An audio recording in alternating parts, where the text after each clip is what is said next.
Selamat siang. Siang ini kembali bersama saya, Ridwan Wasamba, salah satu guru di SMP Islam Terpadu Al-Bina Masohi. Kali ini saya akan membuat video tugas pengimbasan dari pelatihan AKM, Asesmen Kompetensi Minimum, yang dimana ada sebuah tugas yaitu pengimbasan. Baik, teman-teman sekalian, Bapak Ibu Guru, saya akan memberikan pelatihan kepada rekan-rekan saya, rekan-rekan guru saya di SMP Islam Terpadu Al-Bina Masohi. Baik, yang pertama, mungkin teman-teman akan bertanya tentang apa itu AKM. Nah, AKM itu adalah Asesmen Kompetensi Minimum. Dia akan menggantikan ujian nasional. Jika dulu ada ujian nasional, sekarang diganti dengan AKM, Asesmen Kompetensi Minimum. Nah, Asesmen Nasional atau Asesmen Kompetensi Minimum adalah program penilaian terhadap mutu setiap sekolah, madrasah, dan program kesetaraan pada jenjang dasar dan menengah. Mutu suatu pendidikan dinilai berdasarkan hasil belajar siswa yang mendasar pada literasi, numerasi, dan karakter, serta kualitas proses belajar mengajar dan iklim satuan pendidikan yang mendukung pembelajaran. Informasi-informasi tersebut diperoleh dari 3 instrumen utama. Yang pertama, Asesmen Kompetensi Minimum atau AKM. Yang kedua, survei karakter. Dan yang ketiga adalah survei lingkungan belajar. Nah, ini adalah kompetensi siswa yang diharapkan dari Asesmen Kompetensi Minimum. Saya lanjut. Nah, manfaat asesmen nasional secara nasional adalah yang pertama, potret kualitas pembelajaran di sekolah atau di daerah. Yang kedua, umpan balik untuk peningkatan kualitas pembelajaran di sekolah atau di daerah. Dan yang ketiga, dasar untuk penyusunan program peningkatan kualitas pembelajaran di sekolah atau di daerah. Nah, Bapak Ibu, ini dia asesmen nasional. Mungkin jika di ujian nasional adalah semua peserta kelas 6, kelas 9 dan 12 adalah peserta ujian nasional. Di AKM tidak. Di AKM itu peserta asesmen itu diambil secara acak dan di jenjang kelas 5, kelas 8, dan kelas 11. Ini Bapak Ibu sekalian. Nah, asesmen nasional itu terbagi dalam 3 kategori besar. Yang pertama, asesmen kompetensi minimum, yang terbagi ada 2. Yang pertama, asesmen literasi, membaca, yaitu 1, memahami, menggunakan, mengevaluasi, dan merefleksi. Sementara, asesmen numerasi terdiri dari memahami, mengaplikasi, menalar. Selain asesmen kompetensi minimal, ada juga survei karakter dan survei lingkungan belajar. Nah, Bapak Ibu, teman-teman sekalian, asesmen kompetensi minimal berbasis komputer dan bersifat adaptif. Selanjutnya, peserta AKM adalah seluruh satuan pendidikan di sekolah. Dan yang kedua, tidak semua murid seperti yang tadi saya bilang. Yang ketiga, pemilihan sampel diambil secara acak. Jadi, peserta AKM nanti itu diambil secara acak pada jenjang SD kelas 5, SMP atau MTS kelas 8, dan di SMA kelas 11. Nah, Bapak Ibu hadirin, berikutnya adalah jadwal pelaksanaan.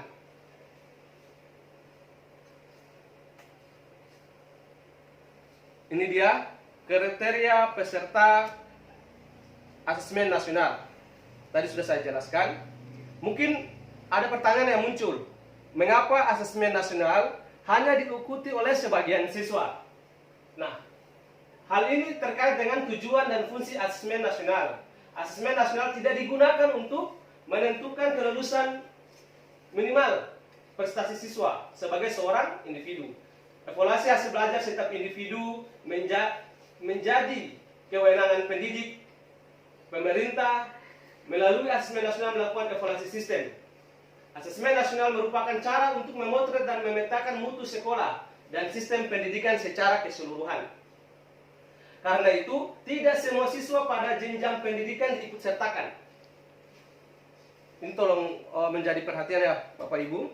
Selanjutnya, mengapa yang menjadi sampel adalah siswa kelas 5, kelas 8, dan kelas 9. Ini penjelasan dari Kementerian Pendidikan dan Kebudayaan. Bahwa hasil asesmen nasional diharapkan menjadi dasar dilakukannya perbaikan pembelajaran. Pemilihan jenjang kelas 5, kelas 8, dan kelas 9 dimaksudkan agar siswa yang menjadi peserta asesmen nasional dapat merasakan perbaikan pembelajaran ketika mereka masih berada di sekolah tersebut. Selain itu, asesmen nasional juga digunakan untuk memotret dampak dari proses pembelajaran di setiap satuan pendidikan, yaitu murid kelas 5, kelas 8, dan kelas 9. Selanjutnya adalah bentuk soal. Pada asesmen adalah pilihan ganda, pilihan cadangan kompleks, menjodohkan, uraian, dan isian singkat. Nah, ini dia teman-teman sekalian komponen AKM literasi membaca. Yang pertama adalah konten. Konten itu terbagi ada dua, teks informasi dan teks fiksi. Yang kedua adalah proses kognitif, terbagi menjadi tiga.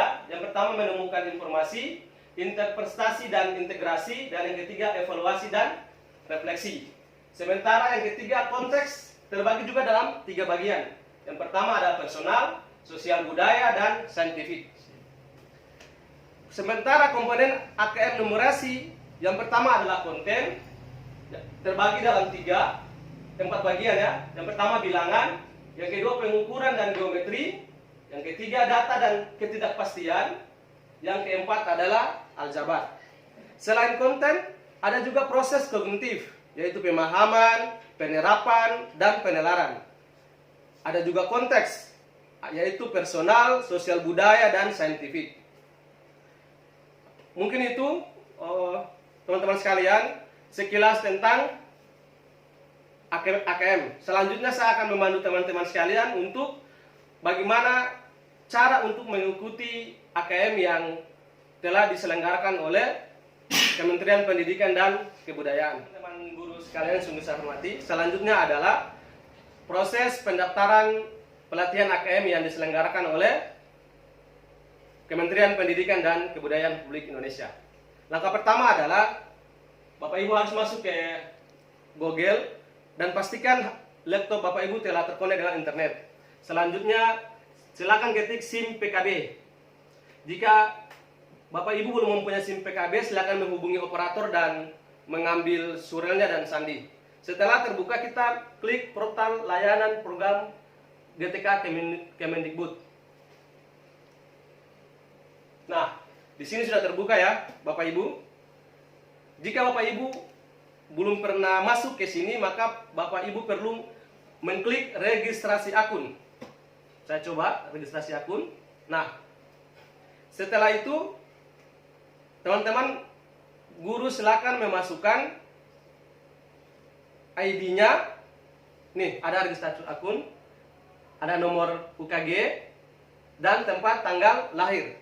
Karena saya sudah meregistrasi akun, maka saya tidak perlu lagi melakukan tahap ini. Tapi bila teman-teman yang baru bergabung, silakan meregistrasi akunnya seperti cara yang tadi. Nah, saya kembali ya Bapak Ibu karena saya sudah selesai.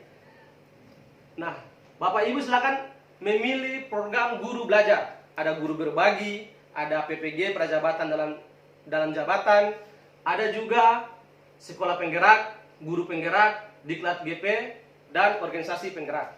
Karena AKM itu ada di program guru belajar, maka Bapak Ibu silakan mengklik program ini nih, guru belajar, klik masuk. Setelah masuk teman-teman sekalian, silakan kita memilih program yang ingin kita ikuti. Ada 3 program yang disediakan oleh guru belajar. Ntar ya, kita tunggu jaringan. Nah, ini akun saya. Karena sudah terregistrasi, akun saya adalah Ridwan Wasamba. Nah, teman-teman sekalian, silakan memilih program yang ingin diikuti. Misalnya kita ingin memilih AKM, maka kita klik selengkapnya. Karena saya sudah bergabung di Angkatan 6, maka tampilan layar saya seperti ini. Saya baru menyelesaikan tahap pelatihan, dan sekarang tinggal menyelesaikan satu tahapan lagi, yaitu membuat video pengimbasan kepada teman-teman guru atau teman-teman rekan kerja yang ada di lingkungan saya bekerja. Demikian dapat saya sampaikan. Terima kasih. Wassalamualaikum warahmatullahi wabarakatuh.